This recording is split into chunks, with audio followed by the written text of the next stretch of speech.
Thank you for joining us tonight and for listening to me to share an overview of my capstone project, implementing community listening circle sessions with court officers, a restorative approach to developing equal justice programs in the court system. Over the last 3 years, the New York State court system has undergone a statewide evaluation of the equity of the internal workforce and external court user policies and practices.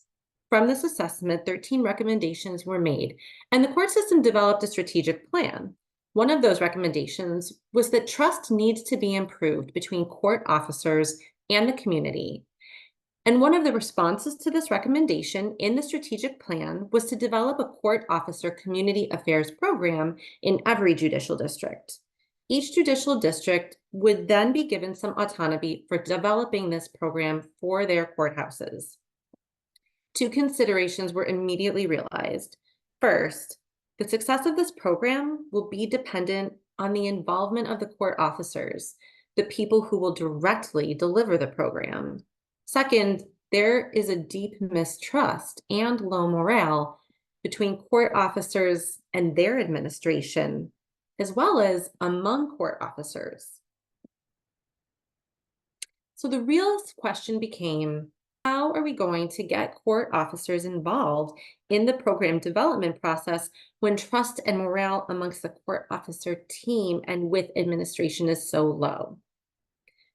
I proposed the use of community listening circles. Community listening circles are defined in Western communities as an evidence-informed practice on a continuum of restorative practices.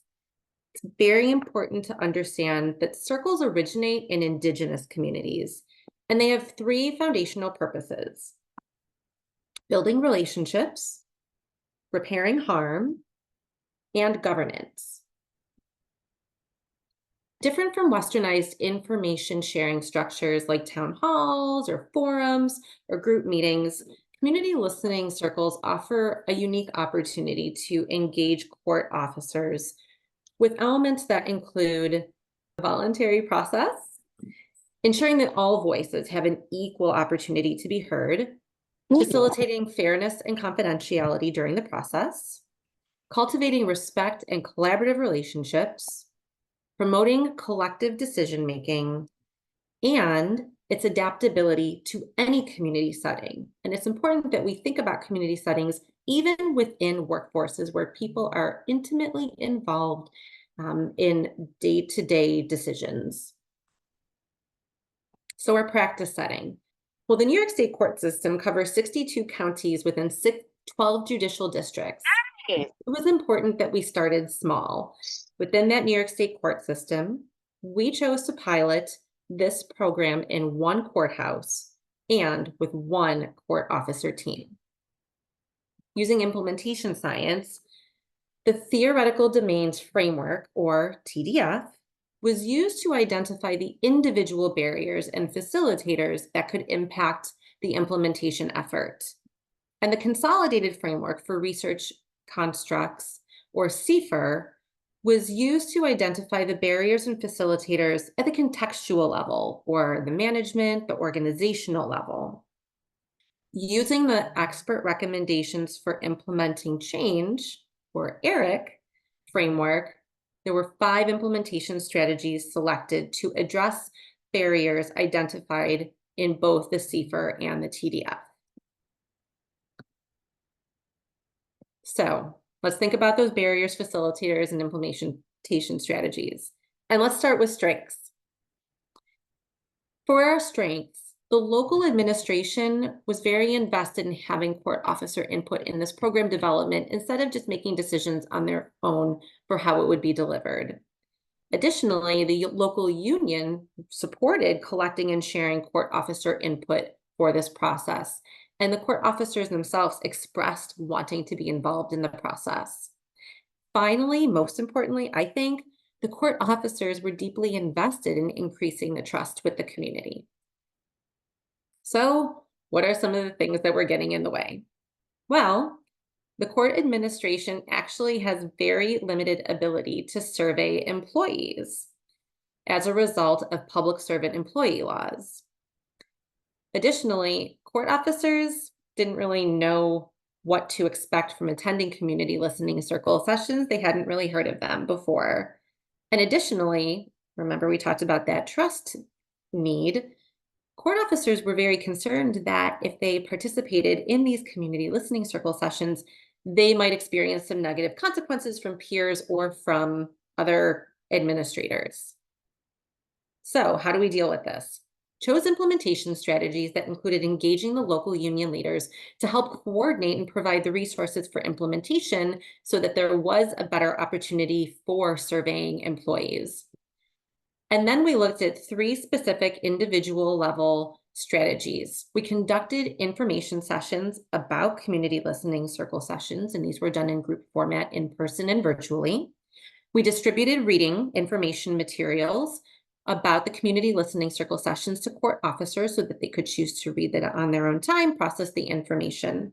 And we also identified and prepared champions. This one was very important because, particularly for reasons around trust, court officers needed to have one-on-one private conversations where they felt they could really talk about what their concerns were and gather information in a way that it was going to be safe to do. So, I had a total of 13 implementation research questions. Today, we're only going to focus on the individual level research questions.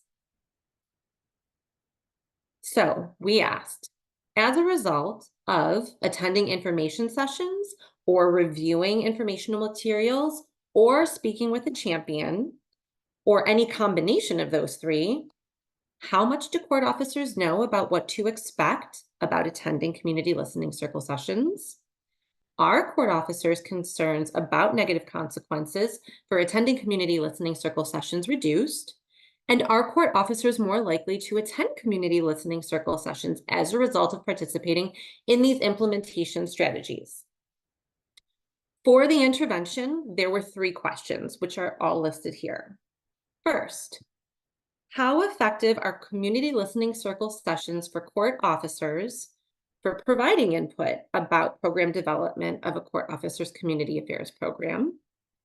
How effective are the sessions for court officers to speak openly about their ideas for a court officer community affairs program?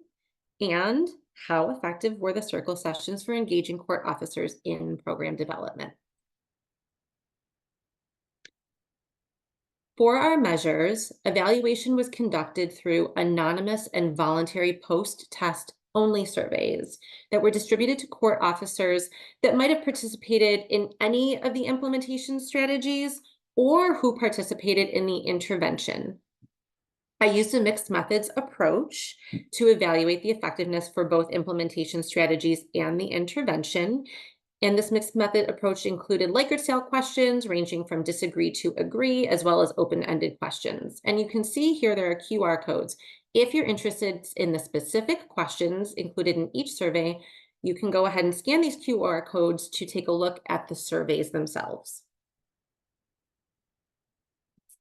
So for our key findings, anonymity was key. So no names, no demographics were collected at all. The sample size was small enough that any demographic information would have ended up identifying participants. So for the implementation strategy survey, we know that 7 people attended information sessions. At least 1 person read materials, but it's not possible to determine the totality of those who reviewed the materials. And 18 individuals spoke with a champion. Of all of these individuals, 3 completed the survey. While the number of survey participants was low, we were still able to include that for those who did complete the survey, court officers did know what to expect and did have less concerns about negative consequences as a result of participating in these implementation strategies. For the intervention, the community listening circle sessions, 14 people attended and 10 completed the post-survey.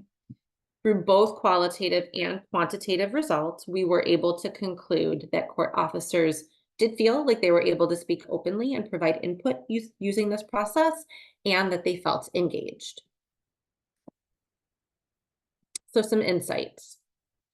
The need to include court officers in program development really is critical to ensure successful implementation.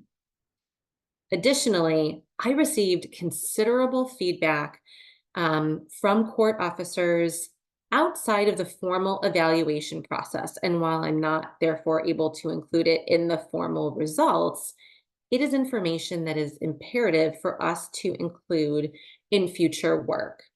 And what ultimately came out in all of those conversations that were informal was that trust has really been the primary barrier for including court officers in a process around program development. And finally, it does seem that restoratively including court officers in the program development process is starting to gain support. And I'm hopeful that when administration agrees to participate in the restorative process as well, this will continue to grow a use for more restorative practices with workforce before we ask the workforce to engage in restorative practices with community. So next steps. For both implementation strategies and interventions, actually tomorrow at 12 o'clock, I will be meeting with our local union and court administration to go over the outcomes of this capstone and then work with them to make a plan for how we will inform the local court officers of these outcomes. And then once doing that, work with those court officers to help think about engagement for spread and scale of community listening circles, as well as continuing having their engagement in further program development. Thank you for listening to my presentation.